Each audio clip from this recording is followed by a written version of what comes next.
Well, it's amazing, isn't it? 2 years ago, I sat in these seats, and now I'm up here preaching. I can hardly imagine it. Probably what's even more amazing is that I come back 2 years later. I wasn't even dating anybody, and now I got married. I mean, I've told people my whole life, all through my teenage years, and you guys need to get this. Trust me. I told people I wouldn't get married until I was 33. I figured that's when Jesus gave up his life and follow suit. But then I decided I figured out everything there was to know about marriage, so I went ahead and got married. And then I got married and realized, never mind. So I traveled with Jeremiah 2 years ago, and I was seeking spiritual counsel, and since Jeremiah was the only one there, I went to him to find out what passage to study. He made fun of me all summer long, and I never got a chance because I wasn't in the pulpit, so this is my opportunity. So I remember I was looking for a passage to study, so I went to him, and I said, okay, what do you think of Colossians? And he said, that's a good book. That's about all he said. That's his spiritual counsel. And because of that, for whatever reason, I've spent my last 2 years in Colossians. And I've been moving about twice the speed of Jeremiah and Stephen and Chad. And I think I've gone from verse 13 in chapter 1 all the way down to verse 24. So I'm moving along. So if you have your Bibles, go ahead and open up to Colossians chapter 1, the book that I've been studying. Stephen's mentioned it before, that context is everything. And I'm finding more and more that context is everything. In fact, I was talking to Chad on the way here, and I was telling him how I spent probably, it was pitiful, about a week doing a word study in verse 13. And then realizing that I couldn't even grasp the word, so it frustrated me. And then finally I decided to read the context. And the context gave insight into this passage, which is phenomenal. So before we get into the passage we're going to get to, which is verse 21 primarily, that's what we're going to look at tonight, I want to give you the context, because I think context is absolutely important. So looking at Colossians chapter 1, we want to start with verse 13. Now verse 13, I believe, unlocks a lot of Colossians. It just unlocks the whole passage, especially what we're going to be talking about today. So pay attention to verse 13, chapter 1 of Colossians. He says, "For he has rescued us from the dominion of darkness and brought us into the kingdom of the Son he loves, in whom we have redemption, the forgiveness of sins." Now stop there for a moment. Verse 13, I studied that a long while back, did a study on that, and verse 13 is stuck out to me. You see, verse 13 is communicating that there's this darkness, and in some passages it may say authority. It may be translated dominion, but either way, this word for dominion or authority, it literally means to be bound down by something. This something has a hold of you and you cannot get away from it. And so darkness has authority over the Colossians. At least that's what we're finding in our verse. But then Jesus comes and he transfers the Colossians from that location, from the dominion of darkness, transfers them into a brand new kingdom. And what I find really interesting is he brings us into a brand new kingdom. And this kingdom, then he begins to explain that kingdom. Now he explains that kingdom in verses 15 down through 20. Now 15 through 20 is a hymn that Paul probably heard in church one day and thought, wow, it sounds really good. So he tweaked it a little and stuck it in the middle of his passage. So this is what happens. Again, we were under the authority of darkness, and Jesus comes and he pulls us out of that place, puts us into a brand new kingdom, and that kingdom is going to be defined to us in verses 15 down through 20. Now, 15 down through 20, if you've read it before, is literally a presentation of who Jesus is. It's the presentation of who he is. Because if you want to know what it looks like to be in the kingdom, that would be Jesus is who that is. And so 15 down through 20 reveals to us, or opens up to us, who Jesus is. But then we move down to our passage. Now, our passage in verse 21 through 22 is going to look a lot like Colossians 1, 13 and 14. That's why I want you to pay close attention to it. Verse 21, "Once you were alienated from God and were enemies in your minds because of your evil behavior. But now he has reconciled you by Christ's physical body through death." See, get the picture. in verse 13 down through 14, we find that we were under the authority of darkness. And God pulled us out of that, put us into a brand new kingdom. That kingdom is presented to us in verses 15 down through 20. That kingdom, his name is Jesus. He is what the kingdom looks like. And then you find in verse 21, you find a very similar thing to 13 and 14. He tells you who the Colossians were, and that he's reconciled the Colossians from that. For he says, once you were alienated and hostile in their minds. The Colossians were alienated and hostile.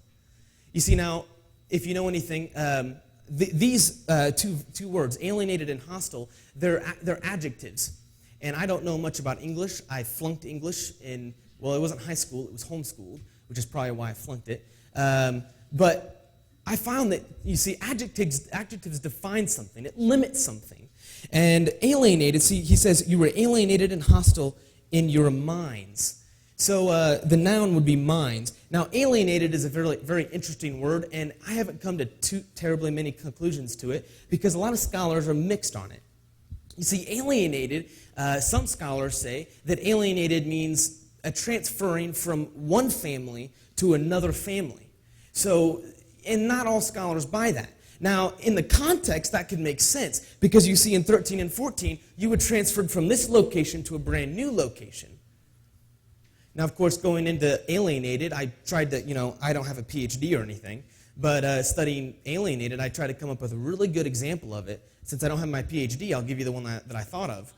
If an alien came down and landed right there, you would have no clue who he is, right? I thought that was a pretty good example. And so that's what he's saying here. That you're alienated in the sense that the Colossians had no concept of who God was. No concept of who Jesus was. You see, that's this word alienated. And you could buy into that that he's saying that you were transferred from one family to another, but you don't have to buy that. Then he says that the Colossians were hostile, or they were enemies. Now, if this word for enemies it's in the active. It's in the active tense. What that means is that it doesn't mean that the Colossians and God were at this epic battle and grinding against each other. You see, what he says here is that they were enemies.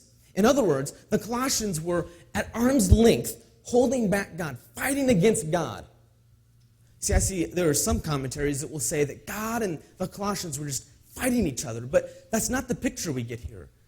You see, God is always, in verse 22, he's always on the side of reconciliation. He's always on the side of reconciliation. No matter how much the Colossians fight against and hold back God, God is always on the side of reconciliation. Now, the crux of the passage, the crux of this verse, is this word minds. You see, because they were alienated and they were hostile in their minds. This word minds, it threw me for a loop because when I read it in Colossians, my first thought was, okay, well, I guess the Colossians, they disagreed on theology. They must have, they must have believed in predestination, and God must have not have believed in predestination. So they had the wrong theology, and not that I don't disagree with predestination, but I thought it was some kind of theological disagreement. Like they were alienated and hostile in their mind, in their intellect. But it's interesting that when studying this word, that's not what this word means. In fact, Jess was actually studying a passage over in Proverbs, and this word is, I believe it's pronounced denomai, and she was studying a passage in the Old Testament. And she came up to me and she said, oh, wow, there's this word in Proverbs 31. And she was telling me all about it. And then she's like, hey, can you help me with the word? What does the Hebrew word mean? Well, I have no idea what the Hebrew means. But I've taken a whole year of Greek, so I still don't know too much. But I knew enough. And so I found that the same word in Proverbs was the same word found in Colossians. Do you know what they translated the word in Proverbs? Heart. Translated heart. That kind of blew my mind. Because I was thinking it was the intellect, there was the processes of the mind. But you see, it was translated heart. In fact, when you go into this word, you find that this word has more to do, it doesn't have to do with the intellect. You see, it has to do with what's behind the intellect. You see, it's not what you think, but it's the way you think about it. You see, it's not necessarily what you feel, it's what you feel behind that. It's deeper than that. It's the perspective you have. See, being married and not, of course I thought I knew everything, and of course, well, we won't go into that. But I found that there are two separate families, and that my family operated with this perspective. And I found very quickly that Jess's family operated with a perspective.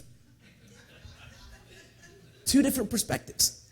In fact, a good example of this, and I was given permission, but a good example of this is time. I learned this very quickly. In fact, I learned it on the wedding day. You see, my family is all about time, okay? So if you got to be somewhere at 4 o'clock, you are there at 3:30. Otherwise, you're late. That's my family. Jess's family has a different perspective on time. You see, to Jess and her family, if you got to be somewhere at 4 o'clock, you notice that, and at 3 o'clock, you say, okay, I got to be there at 4 o'clock. So from 3 to 4, I've got a whole hour to be there. You see, in my family, it's, okay, we got to leave at 3. But in Jess's family, that 3 o'clock to 4 o'clock just somehow, it just ceases to exist. Somewhere in here. Until it's about 4:15. And then we realize we got to go. You see, I operated my whole life, and in my family, I operated out of a perspective. And Jess operated out of perspective. Now, what I haven't told you is the reason for that. You see, Jess and her family are what you might call, what's that word? Relational. Relational. So, if she's in a conversation with somebody, she's going to stay in that conversation because she loves the person. And me and my family just don't really care. I got to be somewhere at 4 o'clock, so I'm going to get there. I don't care. Get out of my way. I got to get there at 4 o'clock. But you see, that's our word in Colossians. You see, it's the perspective. It's the how you come to something. In fact, this word minds, it affects. It's what gives direction to your life. So, for instance, emotions aren't necessarily a bad thing. You realize that, right? Emotions aren't a bad thing. But you see, this word minds affects the emotions. You see, whatever is in your mind, whatever perspective you have, will affect the very emotions that you have. Or your nerves. The very perspective you have on the situation will affect your nerves. Or your physical desires. Physical desires aren't necessarily bad. It's not a bad thing to have physical desires. But you see, this word for minds, it's the driving force. It drives your physical drives in the direction that they go. And they can go in any number of directions. But this word minds will direct that. And you see, the Colossians, in verse 21, they were alienated and they were hostile in their perception. In their very system of living, they were alienated and hostile. They had their very system had no concept of God's system. They fought against God's system. In fact, it makes sense, especially when you look. In fact, look with me in verse 21. It makes sense with the very next few words in Colossians. It says, "For once you were alienated from God and were enemies in your minds because of your evil behavior." That threw me for a loop. That really did. Because you see, if the minds if it's what affects your emotions, if it's what affects your desires, that's not a physical deal.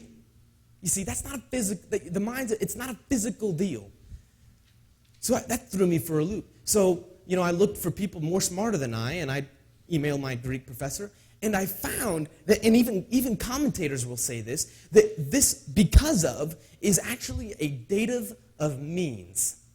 And we have not covered that in Greek. She did not teach me that. But it's a dative of means. And you know what a dative of means is? What it means is that it's an expression of. So in other words, the Colossians, they were alienated and hostile in their minds, and that was expressed through their evil deeds. There's a big difference. You see, if it was a physical deal, I think I could come back from that. That's no big deal. You see, Adam and Eve, and you realize in the garden that eating an apple was not the sin. It wasn't the physical deal. The deal was that Adam and Eve bought into the perspective of the enemy. The very authority that the enemy gave on the perspective of their lives. That was the sin of Adam and Eve. It wasn't a physical deal. You see, if it was a physical deal, then maybe if they just ate broccoli, they would have been okay. That would have been punishment enough, right? You know, they eat an apple and that's sin, it's a physical deal. Well, let's just eat something physical that would, counter that. Wouldn't that make sense? I mean, if it was a physical deal, I think I could come back from that. After all, I mean, I grew up in the church and I know how to do church. I know how to be nice. I could look more Christian than most Christians, whether I was a Christian or not. I mean that's just the truth. See, quite frankly, it's not a physical deal. See, the issue here is the perspective. And I'll tell you something. I grew up my whole life fitting into the mold. And I lived in this little deal. I lived in this perspective. And you see in 13 and 14, the dominion of darkness, the authority of darkness. The authority that darkness has over you, it's not over necessarily the things you do. That's not the issue. You see, the authority the enemy has is over the very system of your life, the perspective that you see, the way you see things. That's the hold he has on you. See, if it was just a physical deal, I could come out of that. But that was the problem. It wasn't a physical deal. So I had no idea how to get out of it. Because I had a system that was so alienated from God. I had no concept of God's system, no concept at all. And my system fought against God, so I had to find a way out. And how would I find a way out? Check verse 22. But now, you see, verse 21, once you were, verse 22, but now he has reconciled you by Christ's physical body through death. See, something had to happen. Something did not have to happen that would, fix the physical situation. Something didn't have to happen to keep me from eating the apple. That wasn't the issue. Something had to happen that had to change just everything that was going on inside of my life. The very way I saw my situation of living. Something had to happen in that. And so Jesus comes and he dies on a cross and he presents to you a brand new perspective. And that's phenomenal, but I also realize, that's also tough for me.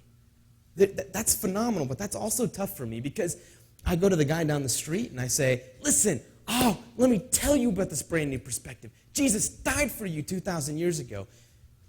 And the guy looks at me like, oh, wow, that's interesting.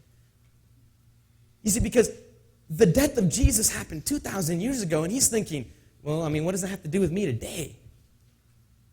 You see, Paul caught a hold of this concept. Check in verse 24. Paul caught this. In fact, right before verse 24, Paul says, I have become a servant. And then verse 24, and now I rejoice in what was suffered for you, and I fill up in my flesh what is lacking in regard to Christ's afflictions. I haven't wrestled with this a lot, but do you realize that the blood of Jesus 2,000 years ago, Jesus died and said, listen, you will literally walk over my blood to get to hell. You will have to tread through me. You will see the cross all the way. And then Paul comes and says, now Jesus did that. Now I will come, and the same blood, my blood is just going to mingle itself with Jesus' blood somehow. Somehow it's going to be intertwined with Jesus. And now you are going to see the living death of Jesus in my life. And I am going to be the cross 2,000 years ago today. I'm going to be the cross for you that Jesus died, and I'm going to make that brand new today in this hour. And you see, Paul saw that when God called Ananias to minister to Paul, and Ananias gave up he had the possibility of death on him, and he still went and died, and on a cross, he ministered to Paul. And I believe that's our call today, that our call is to stand up and as ministers of the new gospel, that we intermingle, we intertwine our blood with Jesus' blood, and that cross 2,000 years ago is made brand new today in my life. See, let me, how would you be free from a perspective that you once lived? How would you be free from this? Can I propose to you that the way you might be free from that, in fact, I'll give you an example that you might be familiar with, that we were laying in bed with a fever, and Jesus came and he lifted us up, and he held what we were bound by, held it down, and lifted us up. And now you and I are the means. Now, we're not the redemption. We are the means through which Jesus is going to, through us, lift people up and hold down. I believe that's my call. I think that's my call in my marriage. And that's personal. I joked about having it all figured out, but honestly, see, my call in life is to live this kind of lifestyle and bring the cross from 2,000 years ago, brand new today, in the every hour of my marriage. I'm to be Jesus to her. After all, how would you come out of this kind of perspective but this perspective? I embrace a brand new deal. You see, I go to a college with 3,000 people, and my call is to stand in my college, stand in my classes, as boring as theology class is. I'm to stand in that situation.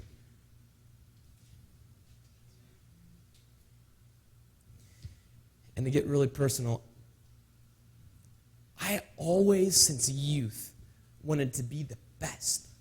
I've always wanted to be the best. I mean, the best Christian, the best Bible quizzer. I've said it before here. The best Bible quizzer, the best intern. You wonder why I was the best looking?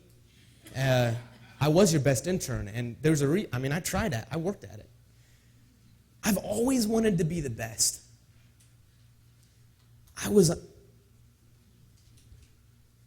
And this morning, God, through Billy, is it possible he could do that through me in my marriage? God, I don't want to seek approval. I don't want to be the best. God, I've lived out of a perspective, and quite frankly, it's not the issue wasn't that I was bad or that I was good or that I did evil, that I didn't. That wasn't the issue. The issue was I never saw the cross in every relationship of my life. I never saw the cross in the midst of preaching because I've always thought I've had to be the best preacher. And I never recognized the cross in the midst of preaching. It's not about me. It's about a world who desperately needs you. Jesus, change my perspective this week. Pray this in your name. Amen.